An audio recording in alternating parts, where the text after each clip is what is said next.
estão na casa do nosso Deus. Vamos abrir a nossa Bíblia, a Palavra de Deus, Mateus capítulo de número 14. Mateus capítulo 14, o texto vai ser projetado aí para nós lermos de forma alternada esse texto de Mateus capítulo 14, mas eu quero que você deixe a sua Bíblia aberta em Mateus capítulo 14, para que nós possamos acompanhar a mensagem do nosso Deus para os nossos corações nesta noite. Mateus capítulo 14, nós vamos ler os versos de número 13 até o verso de número 21. É o trecho que fala da multiplicação de pães e peixes. Então vamos ler de forma alternada. Jesus, ouvindo isto, retirou-se dali num barco para um lugar deserto, à parte.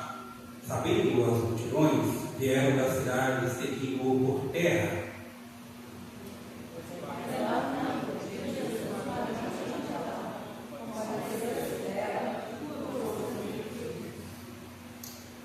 Ao cair da tarde, vieram os discípulos a Jesus e lhe disseram: o lugar é deserto e vai adiantar na hora. Despede, pois, as multidões para que, indo pelas aldeias, comprem para si o que comer. Jesus, porém, lhes disse: não precisam retirar-se, dai as vossas coisas de comer. Mas eles responderam: não temos aqui senão 5 pães e 2 peixes. Então ele disse: trazei-lhes. E tendo mandado que a multidão se assentasse sobre a relva, tomou os 5 pães e os 2 peixes, erguendo os olhos aos céus e os abençoou. Depois, tendo partido os pães, deu aos discípulos e este às multidões. Todos comeram e se mataram, e os pedaços sobraram, recolheram ainda vocês cheios. E comeram, foram cerca de 5.000 homens, além de mulheres e crianças. Senhor Deus, a tua palavra mais uma vez, lida nesta noite, fala aos nossos corações, Senhor Deus, pelo teu Santo Espírito. Em nome do teu Filho amado Jesus, oramos. Amém. Amém. Irmãos, eu quero falar nesta noite de milagres. Nós que somos uma igreja reformada, conhecida como tradicional, muitas das vezes somos acusados de não acreditar em milagres. Eu quero falar de milagres, que é uma expressão do cuidado de Jesus. E quando nós olhamos ou falamos de milagre, esse texto da multiplicação de pães, se considerar a ressurreição de Jesus como milagre, esse e a ressurreição de Jesus são os únicos eventos que os 4 evangelistas compartilham: Mateus, Marcos, Lucas e João. Se não considerar a ressurreição de Jesus como milagre, alguns consideram, outros não, então este seria apenas o único milagre dos 4 registros. E por quê? Qual o motivo desses evangelistas registrarem este milagre da multiplicação de pães? Primeiro eu quero trazer aqui uma contextualização de como esse milagre aconteceu, em quais condições. No início do ministério de Jesus, Jesus foi até João Batista para ser batizado por João. Lembra que João era o arauto do rei, aquele que veio anunciar, aquele que falava: arrependei-vos, pois o reino de Deus está próximo, é chegado entre vós. Jesus chega, é batizado por João Batista, a voz do céu diz assim: este é meu filho amado, em quem eu tenho prazer. E sobre Jesus desce o Espírito Santo. Mateus e os evangelistas vão falar que logo em seguida Jesus é levado ao deserto, onde é tentado por 40 dias. Passada a tentação, Jesus então começa o seu ministério. Jesus vai para a Galileia, e lá na Galileia, na Nazaré, melhor dizendo, antes de ir para a Galileia, Jesus entra na sinagoga, e Jesus vai falar de um trecho de Isaías, capítulo 61, aquele, o Espírito do Senhor está sobre mim, ele me ungiu para pregar a libertação aos cativos. Jesus fala assim, Lucas diz, Deus fecha o rolo de Isaías e fala assim: onde se cumpriu essa profecia? Então todos que estavam ali levantando e falando em seguida blasfemando, expulsa Jesus dali. Jesus sai então de Nazaré e vai para a Galileia, onde está a cidade de Cafarnaum, onde nós já falamos que Jesus monta a sua base. Jesus viajava e sempre voltava para Cafarnaum. Lembra? Cafarnaum, a vila do conforto, significado. E ali é uma das cidades que Jesus mais realiza milagres. A grande maioria de milagres Jesus realizou naquela região de Cafarnaum. Qual o objetivo de Jesus realizar milagres? Os milagres não eram o ponto principal do ministério de Jesus. Na verdade, os milagres eram o ponto secundário. Jesus, quando ele começa o ministério, ele também vai trazer a mensagem: arrependei-vos, pois o reino dos céus está próximo. É só os irmãos olharem depois da tentação, Jesus vai falar exatamente isso. Arrependei-vos, o reino de Deus está próximo. Arrependei-vos, o reino de Deus chegou entre vós. E depois, só depois disso, que Jesus vai começar a fazer um ou outro milagre. Tanto que o primeiro milagre, João registra, que é o transformar a água em vinho no casamento lá em Caná da Galileia, foi um milagre que poucos ficaram sabendo. Ele não foi um milagre que se destacou no sentido de trazer publicidade para Jesus, trazer fama. Tanto que os mestres, o organizador da festa, chega para o noivo e fala assim: olha, normalmente eles distribuem o melhor vinho, depois está todo mundo já satisfeito, atendeu, dá um vinho ruim, de segunda qualidade. Você fez o contrário. Ele pensou que era um plano do noivo, né? Ou seja, poucos sabiam que Jesus havia transformado a água em vinho naquele casamento. Os milagres, eles tinham como objetivo mostrar a autoridade do reino dos céus sobre o império das trevas. Irmãos, nesse texto que nós lemos, está registrado, como eu falei, um único milagre que os 4 evangelistas compartilham. Você pode ler depois Marcos capítulo 6, Lucas capítulo 9, João capítulo 6, você vai encontrar esse milagre. Um ou outro vai colocar algum detalhe, uma informação diferente. Por exemplo, Marcos, agora me veio aqui um pequeno conclusão. Marcos ou João vai colocar assim que era um pão de cevada e que o pão pertencia a um menino. No meio daquela multidão, um menino tinha levado o seu lanche. Os milagres eram para testar tanto os apóstolos, eles receberam essa autoridade de realizar milagres como prova da autoridade que lhe foram dadas. Mas ainda hoje nós cremos que Jesus continua e pode realizar milagres. E ele ainda realiza milagres, ele está realizando milagres. E isso que eu quero compartilhar com os irmãos nessa noite, chamando a sua atenção para esse texto em que nós lemos. Volte a sua atenção então para os versos 13 e 14. Veja assim, olha, Jesus, ouvindo isto, retirou-se dali. O que Jesus ouviu? Se você ouvir os versos anteriores, Mateus vai falar que Jesus ficou sabendo da notícia de que João Batista havia sido morto por Herodes. João Batista, aquele que apareceu no deserto anunciando que Jesus ia vir, aquele que falou para aquela geração: vocês estão fugindo da ira vindoura. Quem fez vocês fugirem da ira vindoura? Aquele que olha para Jesus e diz assim: eis o Cordeiro de Deus que tira o pecado do mundo. João Batista, que era primo de Jesus, né? Já que Isabel, a mãe de João Batista, e Maria, a mãe de Jesus, eram primas.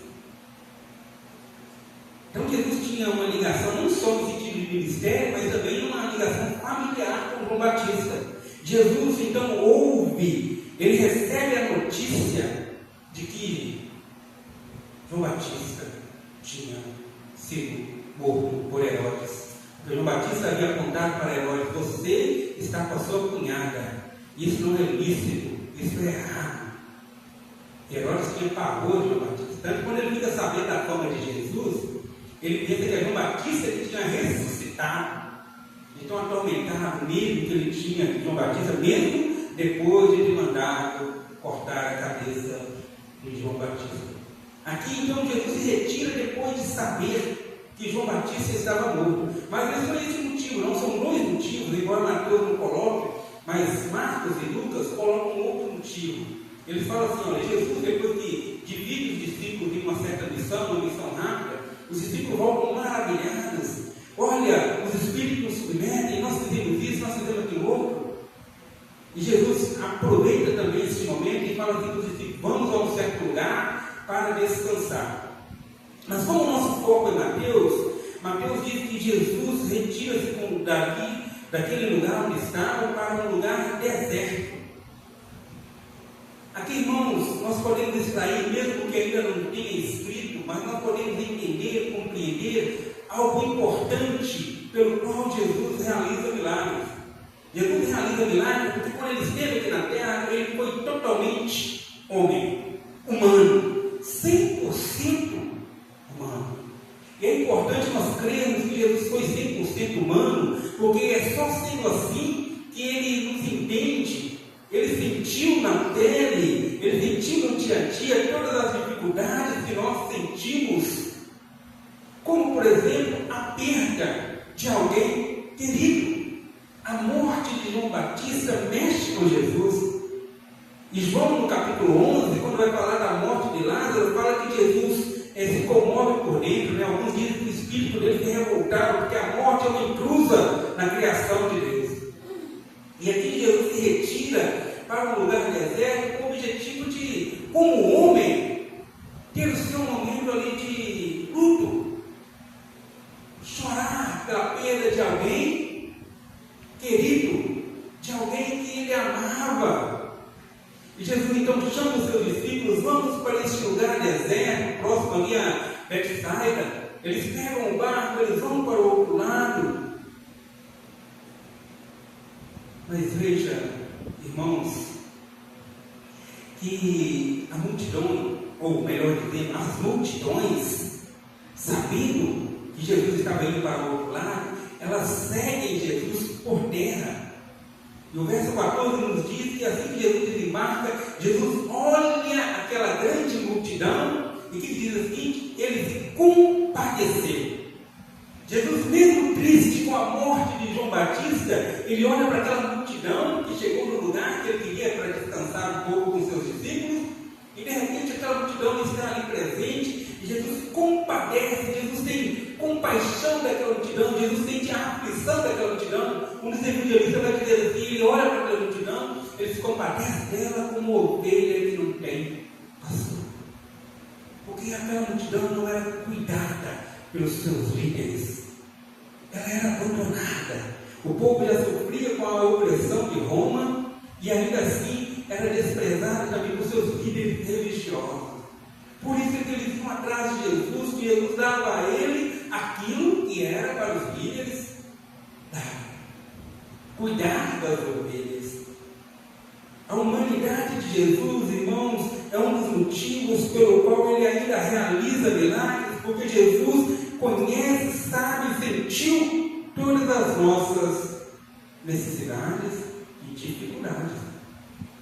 É só lembrar que Jesus teve fome, é só lembrar que Jesus teve sede, é só lembrar que Jesus chorou, é só lembrar que Jesus foi abandonado, é só lembrar que Jesus foi acusado injustamente, é só lembrar que Jesus sentiu angústia, muito mais do que nós, uma angústia profunda, quando a morte estava para chegar, a morte de cruz. Esse é o nosso Senhor. Então a multidão acompanha Jesus, Jesus se compadece daquela multidão. O texto nos diz que Jesus curou os enfermos daquelas multidões. Interessante aqui, porque vem falar multidão, fala multidões, né?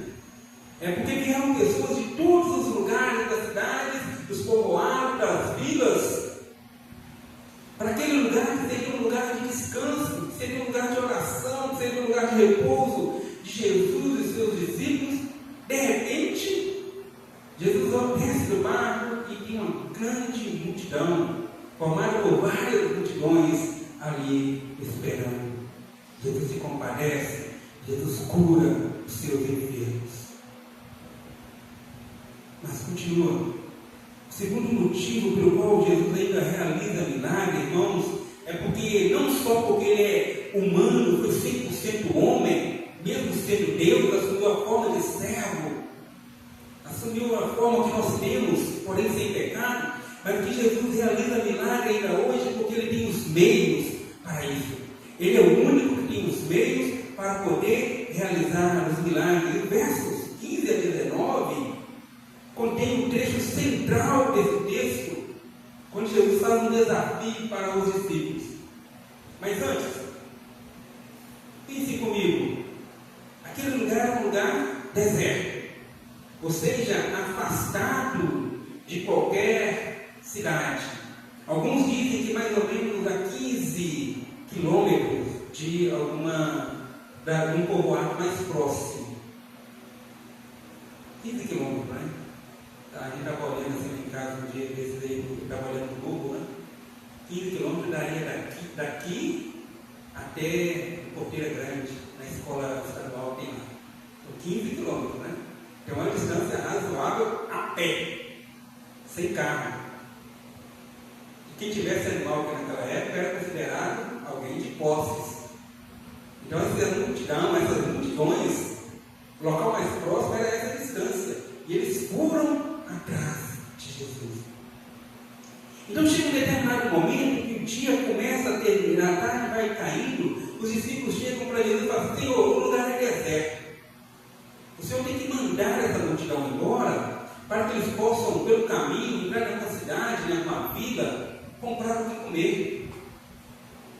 Irmãos, o que me chama a atenção aqui é que os discípulos, até certo ponto, eles não estavam errados. Mas as pessoas não prestaram atenção no tempo passando, na hora passando, porque eles estavam ouvindo Jesus. Eles estavam tão sedentos por escutar Jesus que a hora não passa. Para eles nem se atentaram. Olha, está ficando tarde, nosso caminho de volta é longo. Nós gastamos uma hora para voltar, agora não vai descansar, vamos gastar mais tempo. Mas eles continuaram ali.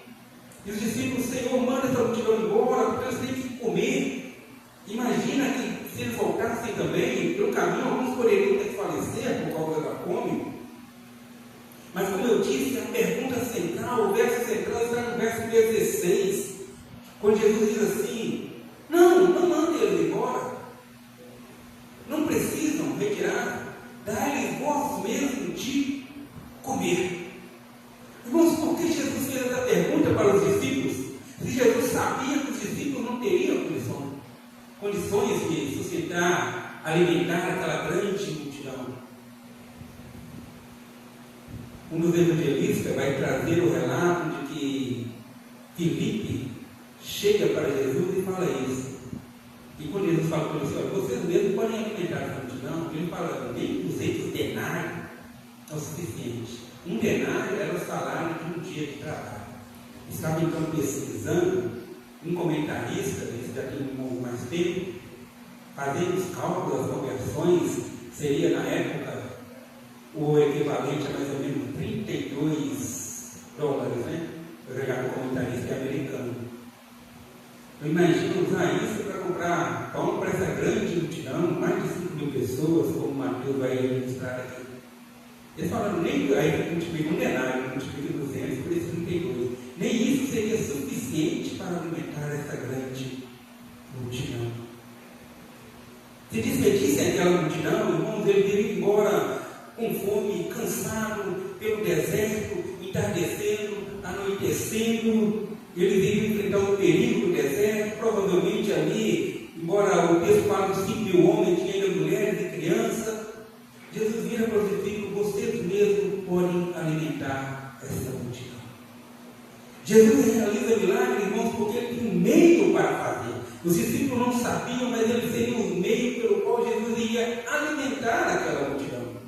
De repente, então, um dos discípulos, e no caso do evangelista ali, que era André, chega para Jesus e fala assim: olha, o que nós temos aqui é 5 pães e 2 peixes. Mas na verdade não era nem deles, né? Na verdade, aqueles 5 pães e aqueles 2 peixes eram de um menino. No meio de toda aquela multidão, o único relato de que um menino saiu da sua casa e foi levando o seu lanche para escutar Jesus, para aprender de Jesus. E João coloca um detalhe ainda mais impressionante: era um pão de cevada. Sabe qual é a diferença? Naquela época, quem fazia pão com trigo era quem tinha dinheiro. O pão de cevada era pão de pobre. E nem era um pão no formato de pão, era uma espécie de um disco. Era meio que achatado. Então esse menino leva 5 pães, leva os seus 2 peixinhos. Era um lanche dele. Ele não sabia que eu ia voltar. Mas mesmo assim ele oferece. Ele dá tudo que tem. Senhor Jesus, irmãos, quando nos desafia a fazer algo para o seu reino, é porque Ele já tem os meios preparados para realizar a sua obra por meio de nós, apesar de nós. Apesar de nós. Jesus ainda continua realizando milagres porque Ele é o único capaz de fazer. Ele é o único capaz de realizar o milagre para as nossas necessidades nos momentos mais improváveis. Como alimentar 5.000 pessoas, contando apenas homens, ainda tinha umas mulheres e crianças, num lugar deserto, onde o local mais próximo era cerca de 15 quilômetros. E mais, se aquela multidão voltasse e passasse pelas aldeias, pelas cidades, eles não iam encontrar um comércio aberto. A quantidade de pães, de repente, não seria suficiente.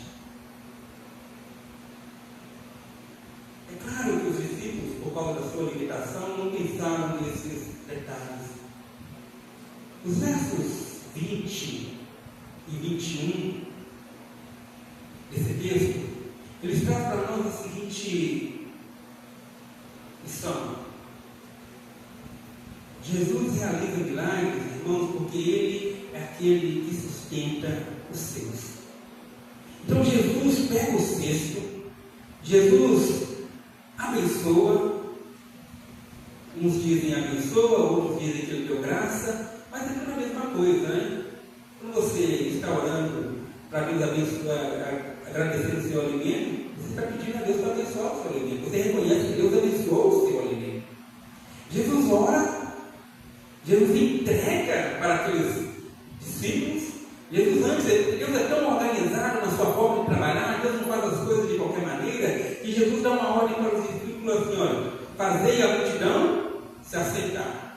Marcos coloca que a multidão se assentou de 50 a 50, de 100 a 100. E foram aqueles grupos assentados ali, Jesus agradece pelo alimento, Jesus dá graça pelo alimento, pouco alimento para uma enorme multidão. Nos ensina que nós devemos agradecer a Deus pelo pouco que nós temos, porque Deus nos sustenta com pouco, com Deus para nos sustentar é o suficiente. Não precisamos de muito, precisamos de Deus abençoando o nosso sustento. Aí sim, vai ser muito. Quantas casas tem muito, tem fartura, mas não tem a paz para se sentar à mesa e tomar uma simples refeição. A multidão assenta. Os discípulos distribuem aqueles pães e aqueles peixes. A multidão vai comer. Verso 20 diz que todos comeram. E mais, não apenas comeram, todos se fartaram, repetiram, comeram mais de uma vez. Comeram tanto que quiseram, que aguentaram. E no final, alguém quer mais? Não, não chega, muito obrigado. Jesus manda que eles ajuntem aquilo que sobrou. Era um costume dos judeus não deixar nada desperdiçar. E Jesus era judeu, os discípulos judeus. A multidão ali, na sua grande maioria, também. Então, com certeza, eles não estranharam que os discípulos passassem depois recolhendo o que sobrou. Mas os irmãos já pararam de perguntar? Nós falamos da multiplicação dos pães e dos peixes. Mas, e o cesto? De onde vieram os cestos? Você já se perguntou? Tem alguma ideia? Lembra lá atrás, quando eu falei que Marcos e Lucas dizem que os discípulos vieram de uma jornada, de uma pequena missão que Jesus havia dado. E eles chegam cansados. E Jesus também fica sabendo da morte de João Batista. Então Jesus ia lembrar duas coisas. Vamos para um lugar deserto. Triste com a morte de João Batista e ao mesmo tempo um momento para dar descanso aos seus discípulos. Acabou que nenhuma das duas coisas aconteceu. Porque quando eles chegam do outro lado, a multidão que estava esperando. Ou seja, na obra de Deus não tem tempo para descansar, né? Não tem tempo para descansar. Esses discípulos, quando eles viajavam, eles tinham que levar as suas provisões. Embora pareça ter cesto, mas creio que na verdade não era um cesto, literalmente. Era uma espécie de uma bolsa que cada discípulo carregava. E ele carregava ali o que era seu, o seu sustento particular, eles carregavam. Então isso foi usado, e depois que sobrou exatamente um cesto para cada. Por isso que Jesus ainda hoje, como Jesus realiza milagre, e o milagre que Jesus realiza é sustentando a sua igreja em tempos difíceis. Jesus aqui já estava providenciando para os discípulos para o dia seguinte, que tinha mais trabalho a fazer. Jesus estava providenciando já o alimento do dia seguinte, enquanto eles faziam a obra de Deus.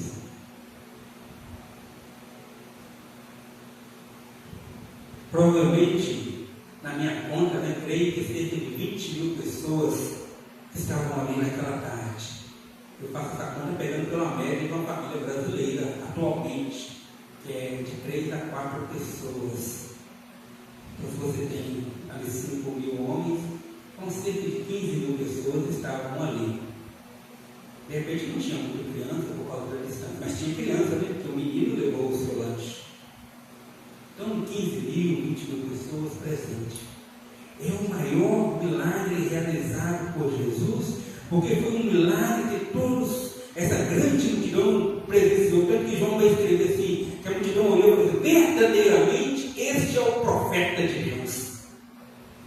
Sabe por que ele falava isso? Porque lá em 1 Reis tem um registro de Elias multiplicando 20 pães para alimentar 100 homens. Era apenas um sinal, era apenas algo que iria apontar para o que Jesus ia fazer. Aqui Jesus está multiplicando 5 pães para alimentar mais de 10.000 pessoas. Irmãos, quero concluir nesta noite dizendo que o maior milagre aqui não foi a quantidade de pessoas sendo alimentadas, mas foi o Senhor Jesus mostrando para os seus discípulos que Ele cuida de cada um deles, que Ele cuida de cada um de nós, enquanto nós cuidamos das coisas de Deus. É claro que não é um relacionamento de troca, para assim: Senhor, eu vou cuidar da sua obra, para o Senhor, das suas coisas, para que o Senhor cuide das minhas. Não.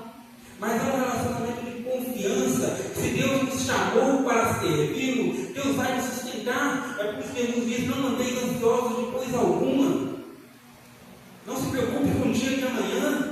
Mas pastor, eu não posso ir na igreja porque eu tenho que descansar para poder trabalhar. Basta cada dia o seu mal. E aqui, irmãos, eu faço uma exortação com todo amor, com todo carinho. Se preocupem mais com as coisas de Deus. Venham mais à casa de Deus. Nos nossos estudos bíblicos, na nossa escola bíblica dominical, no nosso culto à noite, trabalhos externos que nós vamos ter.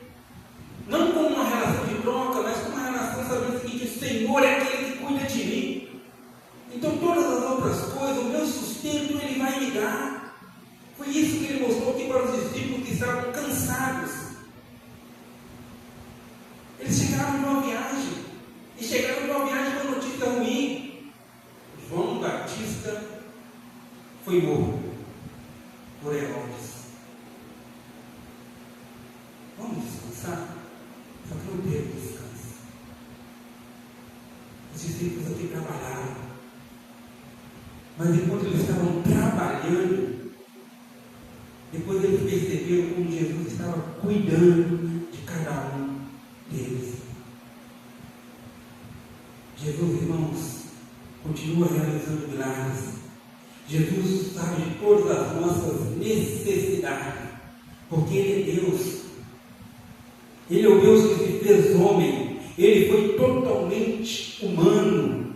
Tanto que lá no céu, quando nós estivermos lá, nós vamos ver Jesus com um corpo físico, como nós temos um corpo, só com um corpo transformado, glorificado. Nós temos estudado isso nas quintas-feiras sobre Apocalipse. Jesus, irmãos, é o pão da vida. Esse milagre mostra para isso. Jesus não não só alimenta o corpo, o físico, mas Ele é o único que pode alimentar a alma. Eu sou o pão da vida, eu sou o pão que desceu dos céus. Por isso que aquela multidão olhou e falou: este é verdadeiramente o profeta.